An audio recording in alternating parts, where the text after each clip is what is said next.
YCP నేత మాజీ మంత్రి పెద్దిరెడ్డి రామచంద్రారెడ్డి అటవీ భూముల ఆక్రమణలపై విచారణకు ఏపీ ప్రభుత్వం ఆదేశించింది. సీఎం చంద్రబాబు ఆదేశాల మేరకు జాయింట్ కమిటీని ఏర్పాటు చేసింది. ఈ కమిటీలో Chittoor collector Sumit, SP Manikanta, Chandolu, IFS అధికారి యశోదాబాయిను సభ్యులుగా నియమించింది. పూర్తి స్థాయిలో విచారణ జరిపి నివేదిక సమర్పించాలని కమిటీని ఆదేశించింది. కమిటీ నివేదిక అనంతరం ప్రభుత్వం తదుపరి చర్యలు తీసుకోనుంది.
వైసీపీ నేత మాజీ మంత్రి పెద్దిరెడ్డి రామచంద్రారెడ్డి అటవీ భూముల ఆక్రమణలపై విచారణకు ఏపీ ప్రభుత్వం ఆదేశించింది. సీఎం చంద్రబాబు ఆదేశాల మేరకు జాయింట్ కమిటీని ఏర్పాటు చేసింది.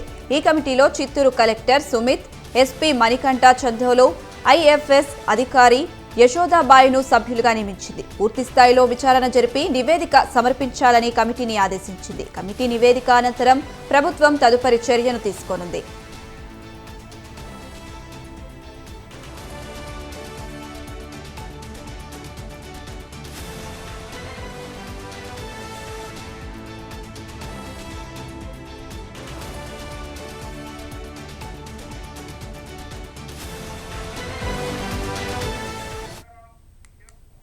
వైసీపీ నేత మాజీ మంత్రి పెద్దిరెడ్డి రామచంద్రారెడ్డి అటవీ భూముల ఆక్రమణలపై విచారణకు ఏపీ ప్రభుత్వం ఆదేశించింది. సీఎం చంద్రబాబు ఆదేశాల మేరకు జాయింట్ కమిటీని ఏర్పాటు చేసింది. ఈ కమిటీలో Chittoor collector Sumit, SP Manikanta, Chandolu, IFS అధికారి యశోదాబాయిను సభ్యులుగా నియమించింది. పూర్తి స్థాయిలో విచారణ జరిపి నివేదిక సమర్పించాలని కమిటీని ఆదేశించింది.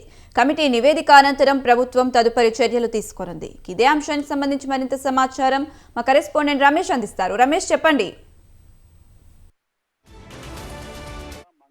సమీపంలోని అడవుల్లో మాజీ మంత్రి పెద్దిరెడ్డి రామచంద్రారెడ్డి, ఆయన కుటుంబం అటవీ భూములు ఆక్రమించి అక్కడ ఒక వ్యవసాయ క్షేత్రాన్ని ఏర్పాటు చేశారంటూ పెద్ద ఎత్తున ఆరోపణలు వస్తూ ఉన్నాయి. ఈ ఆరోపణల నేపథ్యంలో దీనిపైన పూర్తి స్థాయిలో విచారణ జరిపించేందుకు ఏపీ ప్రభుత్వం సిద్ధమైంది. అందులో భాగంగా ఒక విచారణ కమిటీని కూడా ప్రభుత్వం ఏర్పాటు చేసినటువంటి పరిస్థితి కూడా ఉంది. పెద్దిరెడ్డి రామచంద్రారెడ్డి వ్యవసాయ భూముల పేరుతో ఎంత అటవీ భూములను ఆక్రమించారనేది నిగ్గు తేల్చే ప్రయత్నం కూడా ఏపీ ప్రభుత్వం చేయబోతోంది. అందులో భాగంగానే విచారణకు సంబంధించి జాయింట్ కమిటీని కూడా ఏర్పాటు చేసినటువంటి పరిస్థితి ఉంది. ఈ జాయింట్ కమిటీలో చిత్తూరు జిల్లా కలెక్టర్, అదేవిధంగా SP, Anantapur conservator of forest అధికారులతో ఒక జాయింట్ కమిటీ ఏర్పాటైంది. ఈ జాయింట్ కమిటీలో సభ్యులుగా చిత్తూరు జిల్లా కలెక్టర్ సుమిత్, అదేవిధంగా జిల్లా ఎస్పీ మణికంఠ, చందోల్, ఐఎఫ్ఎస్ అధికారి యశోద, వీరందరినీ కూడా పెట్టి ఒక కమిటీని ఏర్పాటు చేశారు. ఈ కమిటీ